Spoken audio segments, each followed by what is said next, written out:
मैं सल्यूट करता हूं नरेंद्र मोदी जी को कि वो सोच से भी परे, वो जो सोचता है पाकिस्तान, मोदी जी उसको अमल में ले आते हैं। 2 महिलाओं ने घुस के जो उनको नंगा करके मारा है, जो उन्होंने हमारे को धर्म पूछे थे, हमारा नाम पूछे थे, हमारे से कलमा पूछा था, अब इसी कलमे का जवाब मात्र हिंदुस्तान की 2 महिलाएं, जो ये सिंदूर ऑपरेशन चला है, इस सिंदूर ऑपरेशन में सिर्फ 2 महिलाएं, उनकी औकात इतनी नहीं है कि वो हमारे यहाँ के आदमियों से, हमारे यहाँ के जवानों से लड़ सके। उसे चाहिए कि वो पैरों पे पड़े और नाक रगड़े, उसे चाहिए कि हमारे से सारी डील खत्म करे। ये सब लोग आतंकवाद और आतंकवाद के आका हैं। इन सब लोगों को निशाना बनाना, इंशाल्लाह मुझे अल्लाह की जात से उम्मीद है, नरेंद्र मोदी जी से उम्मीद है कि वो आने वाले 2-4 दिन के अंदर जो भी होगा, लाहौर अपना होगा और कराची भी अपना होगा, उसको मिला लेंगे। मेरा नाम इरफान मिर्जा है। रब्बि इश्रह ली सदरी व यस्सिर ली अमरी वहलुल उक़दतम मिन लिसानी यफ़क़हू क़ौली। मैं पुरानी दिल्ली का निवासी हूँ और एक सनातनी मुस्लिम हूँ और पक्का देशभक्त हूँ। बहुत खुशी का माहौल है, बहुत हर्षोल्लास का माहौल है। जैसे उन्होंने 22 तारीख को एक पुलवामा के अंदर, पहलगांव के अंदर जो 21 हमारे नौजवान को मारा है, बेगुनाहों को मारा है और उनसे कलमा पूछ के मारा है और उनसे धर्म पूछ के मारा है। ईंट का जवाब पत्थर का नरेंद्र मोदी जी ने दिया है। इसका मैं दिल की गहराइयों से स्वागत करता हूं और मोदी जी से ये आह्वान करता हूं कि अभी तो उन्होंने ये झांकी दिखाई है और उनको चाहिए कि वो अंदर लाहौर के अंदर घुस के और कराची को तेज तो नाबूद करके दिखाएंगे। ऐसी में जो पूरी उम्मीद है, अमित शाह जी से उम्मीद है, अजीत डोभाल जी से उम्मीद है। जिस तरीके से उन लोगों ने हमारे यहाँ पर ये लोगों को मारा था और उसके बाद आतंकवादी हमला करा था, तो आतंकवाद को खत्म करने का ये बहुत अच्छा मौका है। पहले 65 में भी हमने उनको मारा था, अंदर घुस के मारा था, लाहौर में घुसकर वहाँ पे चाय पी कर आए थे हमारे जवान। अभी भी ऐसा ही होगा कि हमारे जवान यहाँ तो आइसक्रीम खाएंगे और वहाँ जाके जूस पी कर आएंगे लाहौर के अंदर, उसको बिल्कुल नेस्तो नाबूद कर देंगे, खत्म कर देंगे। में तो ये भी आ रहा, बलूचिस्तान भी अलग हो गया है। बिल्कुल आपकी सही न्यूज़ है, सही रिपोर्ट है आपकी। बलूचिस्तान ने हिंदुस्तान से आह्वान करा है कि हमको यहाँ पर एम्बेसी खोलने की इजाज़त दी जाए। इसका मतलब है कि अंदर जो फाड़ हो चुका है, आपको मैं दिखा दूंगा आने वाले टाइम के अंदर पाकिस्तान 4 सूबों में बंटने वाला है, जिसमें से एक बलूचिस्तान है। और बलूचिस्तान ने इस बात के लिए मोदी जी को भी हाथ जोड़ के निवेदन करा है कि हमको अपनी एम्बेसी यहाँ पे खोलने के लिए इजाज़त दी जाए। कल रात की न्यूज आपने देखी, किस तरीके से 1-1.5 बजे तक युद्ध चलता रहा। बिल्कुल मैं बिल्कुल ऑनलाइन था और सब कुछ देख रहा था। जिस तरीके से हमारे जवानों ने, मैं जवान क्या कहूँगा, उनके लिए तो हमारे यहाँ की 2 महिलाएं काफ़ी थी। 2 महिलाओं ने घुस के जो उनको नंगा करके मारा है, जो उन्होंने हमारे को धर्म पूछे थे, हमारा नाम पूछे थे, हमारे से कलमा पूछा था, अब इसी कलमे का जवाब मात्र हिंदुस्तान की 2 महिलाएं, जो ये सिंदूर ऑपरेशन चला है, इस सिंदूर ऑपरेशन में सिर्फ 2 महिलाएं, उनकी औकात इतनी नहीं है कि वो हमारे यहाँ के आदमियों से, हमारे यहाँ के जवानों से लड़ सके। हमारे यहाँ की सिर्फ 2 महिलाएं, एक सूफिया कुरैशी और एक ब्रिगेडियर भूमिका, उन दोनों ने जो घुस के उनको आतंक को मचाया है, उसके अंदर जो हमला करा है, इससे हमारा मुसलमान, हमारा हिंदुस्तान और हम बहुत खुश हैं, बहुत खुश हैं। भूमिका जी की और कुरैशी जी की आपने बात कर दी है, लेकिन पाकिस्तान की तरफ से बयान आया कि राफेल मार दिए भारत के उन्होंने। नहीं, बिल्कुल ऐसा कुछ नहीं है, राफेल नहीं मारे गए हैं। वो तो इस तरह की भूमिका, बल्कि उन लोगों का तो वो बंकर के अंदर छुप गए। वहाँ का जो आसिफ मुनीर है, उसकी रिपोर्ट आई है, वो बंकर में छुप चुके हैं। और जो हमारे जवान ने, जो सूफिया कुरैशी और भूमिका ने जो हमला करा था वहाँ पर, वो जो पूरे कॉरिडोर में हमला करा था, जहाँ पे शायद एक मस्जिद है, जहाँ पर एक मदरसा है, और वो जो पूरा इनका बंकर का एरिया है, वो सब तबाह कर चुके हैं। ऐसी वीडियो हम लोग यूट्यूब के जरिए भी देख रहे हैं, उसके अंदर सब दिखाई दे रहा है कि वो बर्बाद हो चुका है इस टाइम। आप देख रहे होंगे कि पाकिस्तान जो सोचता है, भारत उसी पर हमला कर देता है। पाकिस्तान ने 15 जो जगह है उनको चिन्हित किया, हमारे एयर स्पेस सिस्टम को जो है चिन्हित किया, लेकिन भारत ने उसको चिन्हित करके उसी को निस्तनाबूद कर दिया। लाहौर में, रावलपिंडी में आप देखेंगे सब जगह ब्लास्ट हो रहे हैं। बिल्कुल सही है आपने जो बताया कि पाकिस्तान ने सिर्फ ये सोचा था कि हमारे यहाँ का स्टेडियम जो नरेंद्र मोदी जी के नाम से स्टेडियम है, उसको उन्होंने चिन्हित करा था, सिर्फ उन्होंने सोचा था। और हमारे नरेंद्र मोदी जी प्राइम मिनिस्टर ने, जो कि एक बहुत एक्टिव और जुझारू हैं, उन्होंने वहाँ का स्टेडियम को तबाह और बर्बाद भी कर दिया। रावलपिंडी की बात कर रहा हूँ। रावलपिंडी के स्टेडियम पे रातों रात उन्होंने जो मारा है, मिसाइल मारकर उसको बर्बाद भी कर दिया। पाकिस्तान की तो सोच से भी बहुत ऊपर है हम लोग, बहुत ऊपर है। वो तो सोचता जो है, वो हमारे यहाँ का हिंदुस्तान उसको कर गुजरता है। जे है यहाँ के जवानों को, यहाँ की महिलाओं को, यहाँ के कमांडर को। और मैं चाहूंगा कि इस युद्ध को आगे बढ़ाया जाए और उसको बिल्कुल नेस्त नाबूद और बर्बाद कर दिया जाए। आप कह रहे हैं कि युद्ध को आगे बढ़ाया जाए, लेकिन महबूबा मुफ्ती कह रही हैं कि प्रधानमंत्री मोदी को जो है कॉल करनी चाहिए शहबाज शरीफ को, ये खून खराबा रोकना चाहिए। क्यों करना चाहिए कॉल? हम क्यों करेंगे उसको कॉल? और नहीं महबूबा मुफ्ती का क्या मतलब है बोलने का? हमला उसने शुरुआत करी थी, तो हमारा क्या मतलब है हम उसको कॉल करें या हम रोके? उसको चाहिए कि वो सफेद झंडा दिखाए, उसे चाहिए कि वो पैरों पे पड़े और नाक रगड़े, उसे चाहिए कि हमारे से सारी डील खत्म करे। तो ये भी कह रहा है कि ये जो हमले हो रहे हैं ये हमने नहीं किए, अभी तो हमने शुरुआत भी नहीं की है। बिल्कुल झूठ बोल रहे हैं। अभी रात को भी उसके जो हमले थे, जो उसने वहां से जेट भेजे थे, उसको हमारे एयरफोर्स ने उसको बर्बाद करा है। जो उसने यहाँ पर जम्मू के अंदर भेजे थे उसको हमने बर्बाद करा है। देखिए ऐसा है, दोनों तरफ से हो रहा है, लेकिन हमारी है कि जो स्ट्राइक है वो हम लोग जो उसके घर में घुस के जाके मार के आ रहे हैं, उस चीज की बहुत दिली खुशी है। हम लोगों ने तो कल यहाँ पे मिठाइयाँ भी बांटी थी इसको। बिल्कुल, यहाँ पे इलाके के अंदर हर्ष उल्लास का माहौल था, यहाँ मिठाई बांटी गई। रात को यहाँ पे आप अभी भी आके देख लीजिए, आज रात को भी 2 बजे 3 बजे 4 बजे रात को यहाँ सब लोग होते हैं और सब उसी को लेके डिस्कस कर रहे होते हैं और बड़ा खुशी मना रहे हैं। कोई पाकिस्तानी आपका कोई मित्र है या कोई रिश्तेदार है पाकिस्तान से, कोई ऐसी खबर आ रही है? नहीं, पाकिस्तान के जो मित्र हैं या जो भी रिलेटिव्स हैं, खबर तो वहां से नहीं आ रही, लेकिन वो स्टेटस के ऊपर लगा रहे हैं। वो स्टेटस के ऊपर लगा रहे हैं, हाथ जोड़ रहे हैं, माफी मांग रहे हैं और इस तरह का मैसेज दे रहे हैं कि भाई आप जो है वहां पर कम से कम मदरसा और मस्जिद तो छोड़ दो, इस तरीके का मैसेज। जबकि उन लोगों ने छोड़ा किसी को, उन्होंने नाम पूछा, उन्होंने पैंट उतरवा के देखा, उन्होंने धर्म पूछा, तो ये उस आतंकवाद का जवाब है। उस आतंकवाद के अंदर वहां जितने भी आतंकवादी, हम लोग तो आतंकवाद को निशाना बना रहे हैं ना वहां पर। जिन लोगों ने आतंकवाद को छुपाया हुआ है, चाहे वो दाऊद इब्राहिम हो, चाहे वो शहबाज शरीफ हो, चाहे वो नवाज शरीफ हो, चाहे वो हाफिज सईद हो, ये सब लोग आतंकवाद और आतंकवाद के आका हैं। इन सब लोगों को निशाना बनाना हिंदुस्तान की प्रायोरिटी है, नरेंद्र मोदी जी की प्रायोरिटी है। मैं सलूट करता हूं नरेंद्र मोदी जी को कि वो सोच से भी परे, वो जो सोचता है पाकिस्तान, मोदी जी उसको अमल में ले आते हैं।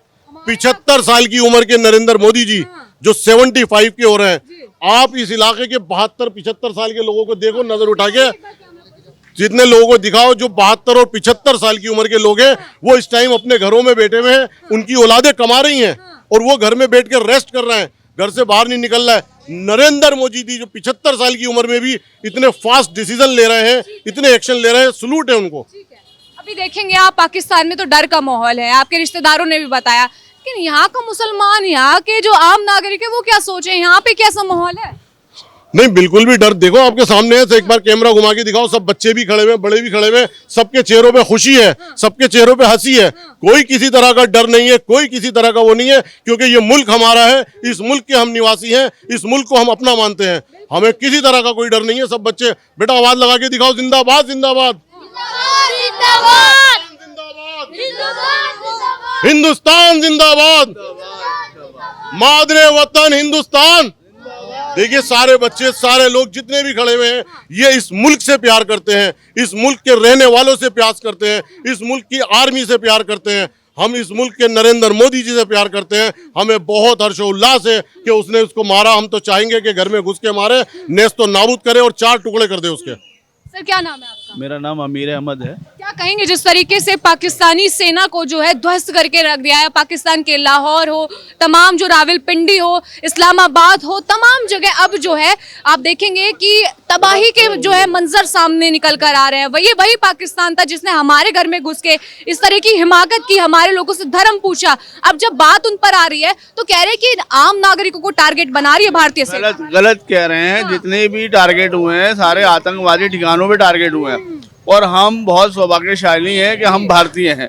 और मेरे मीडिया बंधुओं से भी कहना यह है जो बार बार पूछते हैं कि जो मुसलमान का क्या रिएक्शन है। मुसलमान यहाँ हिंदुस्तानी है, ना कि पाकिस्तानी।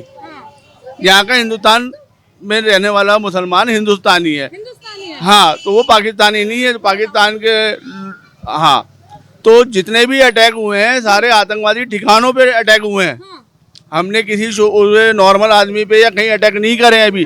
लेकिन भारत जो वो पाकिस्तानी फोर्स नॉर्मल जगह यहाँ पे 8 मिसाइल छोड़े थे उन्होंने, जो हमने रास्ते में उड़ा दिए मोदी जी ने। तो अगर ऐसी हरकत दोबारा करी तो फिर पाकिस्तान खत्म। आप देख रहे होंगे लगातार 2-3 रातें पाकिस्तान के लिए बहुत बड़ी होती जा रही है, पाकिस्तानी सो नहीं पा रहे हैं। क्या कहेंगे आप उस पर? पाकिस्तान जल्दी हिंदुस्तान का हिस्सा होने वाला है। मैं ये कहने जाऊँ, इसलिए नींदें हराम हो गई है। अगर ये हरकत रही तो बस 2-3 दिन में लाहौर इंडिया में होगा। हाँ। और पीओके पे आप क्या कहेंगे? पीओ को तो हमारा है ही, हाँ। पीओ को तो हमारा है ही। ये तो मैं तो घुस के ही मार रहे हैं आर्मी सेना जो है। हाँ। हमारी जा रही है ना, हमारी सेना सब जगह घुस गई है। पीओ का एक यहाँ का हिस्सा है जिसपे उन्होंने कब्जा कर रखा है। अब पीओ को भी छोड़ना पड़ेगा, और अगर हरकतों से बाज नहीं आया तो पाकिस्तान भी छोड़ना पड़ जाएगा। आपने तो कह दिया आतंकी ठिकानों को निस्त नाबूद किया जा रहा है, लेकिन वहां से कहा जा रहा है कि ये हमारे आम नागरिकों को टारगेट किया जा रहा है। वहीं आप देखेंगे कि कुछ जो मरे हुए लोग थे, जो आतंकवादी थे, उनके परिवार थे, उनको भारत के मतलब पाकिस्तान के झंडे में लपेट कर उनको जो है श्रद्धांजलि दी जा रही है। ये उनका अपना घरेलू मसला है, इस पे हम नहीं कहेंगे। अगर आतंकवादी को वो अपना हीरो बनाना चाहते हैं, हम तो उन्हें उड़ाएंगे, हम तो उन्हें छोड़ेंगे नहीं। भारत की फौज से भी मेरी गुजारिश है कि भाई कोई भी आतंकी है, आतंक का तो कोई धर्म होता नहीं है, उसे साफ करा जाए। अब ये आखिरी ताबूत पे कील ठोकने का काम चल रहा है जो भारत की तरफ से हो रहा है, कि अब जो ये सबक सिखाया जाएगा, मुझे ऐसी उम्मीद है कि आने वाले सालों में आतंकवाद बिल्कुल जड़ से खत्म हो जाएगा। अच्छा, पाकिस्तान के लोग जो है 2-2 महीने का राशन भर चुके हैं, आप लोग क्या तैयारी कर रहे हैं? हमें भरने की जरूरत नहीं है, हाँ। हम भारतीय हैं, हाँ। और पाकिस्तान को जरूरत है 2-2 महीने का राशन भरे। यहाँ पे सब चैनो अमन है और हम भारत के साथ हैं, भारत की फौज के साथ हैं। जरूरत पड़ेगी जो घरों में राशन है वो भी हम फौज को दे देंगे, फौज को दे देंगे। अब वो भी हम फौज को दे देंगे जरूरत पड़ेगी तो। हाँ। और यहाँ का जो मुसलमान है, मोदी जी इजाजत दे दे, सारा मुसलमान जाके अपना आप ही कब्जा कर लेगा वहाँ पे। फौज की हटा दो, हमें भेज दो, हम ही हाँ बिल्कुल लड़ेंगे। हाँ, तो ये देखिए हमारे देश के लोग हैं जो कि सेना के प्रति, देश के प्रति इनकी श्रद्धा है कि अगर कभी जरूरत पड़ी तो ये लोग भी लड़ेंगे। सर, मैं वापस आपके पास आऊंगी। जिस तरीके से हालात बन रहे हैं, क्या देख रहे हैं? युद्ध कितने दिन चलने वाला है? देखिए ऐसा है, फौजी हमारे बहुत सक्षम हैं और युद्ध को 2-4 दिन में वो खत्म कर देंगे। लाहौर भी अपना लेंगे, कराची भी हमारा होगा, बलूचिस्तान भी हमारा होगा, ठीक है ना। और हमें जरूरत नहीं है किसी से हमें कुछ लेने की। हमारा जो मुल्क है वो इतना सक्षम है, उसके पास इतना असला है, उसके पास इतना पैसा है।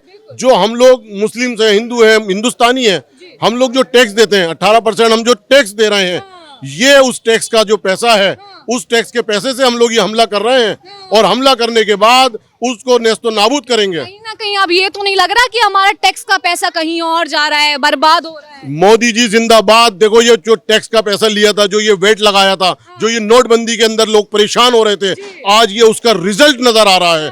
जो 18% टैक्स मोदी जी ने लगाया था, ये जो टैक्स का पैसा था, आज वो सही जगह लग रहा है और उसका सही इस्तेमाल हो रहा है।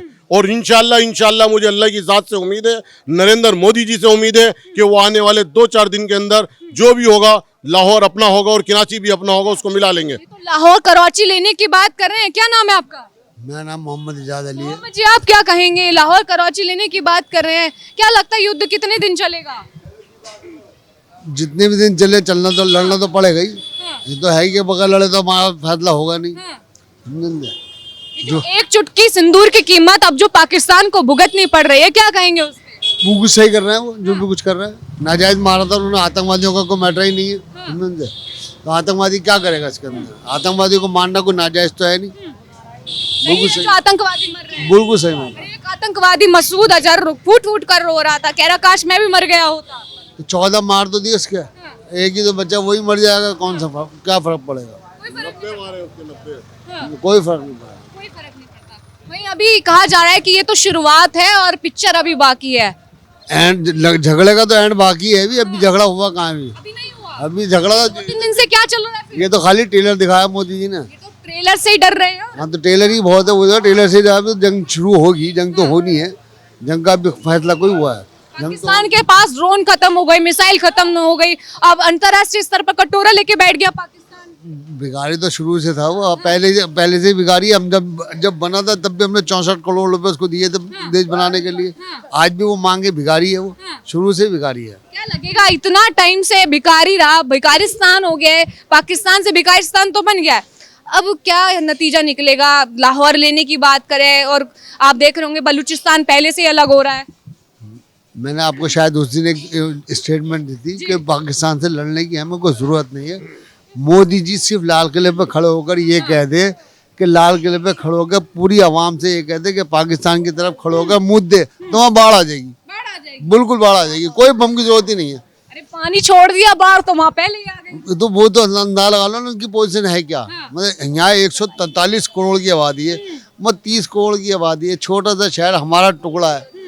उस टुकड़े पे ये हालत अगर कहीं आधा आधा हो जाता तो बहुत हालत खराब कर देता वो तो टुकड़े के बाद यही हालत है उसकी तो। ठीक है।